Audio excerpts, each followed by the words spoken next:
When I first signed up for Women and Gender Studies at my university, I was expecting a series of lectures on feminism and a community of women discussing their experiences with being oppressed as a female. And to an extent, I absolutely got this experience. I was validated in my experiences with sexual assault, body dysmorphia, an eating disorder, medical problems specific to womanhood. But more importantly, I learned how to become an ally to the social identities I don't identify with.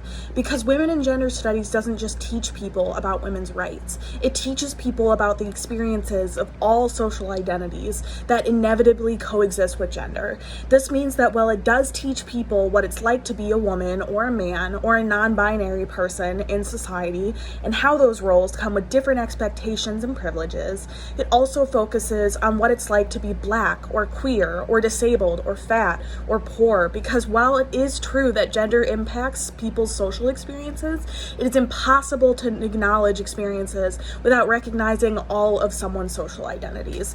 This is something called intersectionality. I'll address it in another video. Why is this important? Because you can't know how to help people until you know what their experience is like. Alternatively, you can't know how to help yourself until you know how to advocate for yourself.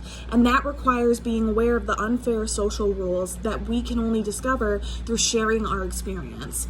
I cannot tell you how empowered I felt to hear a book document experiences I could relate to, and to know that those experiences were recorded by women like me. And every single person deserves to feel that kind of empowerment.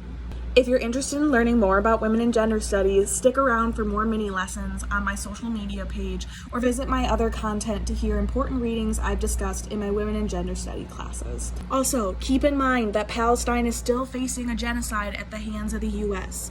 If you're interested in helping, visit my Instagram bio to sign petitions, send scripts to Congress, or find other ways to help Palestine.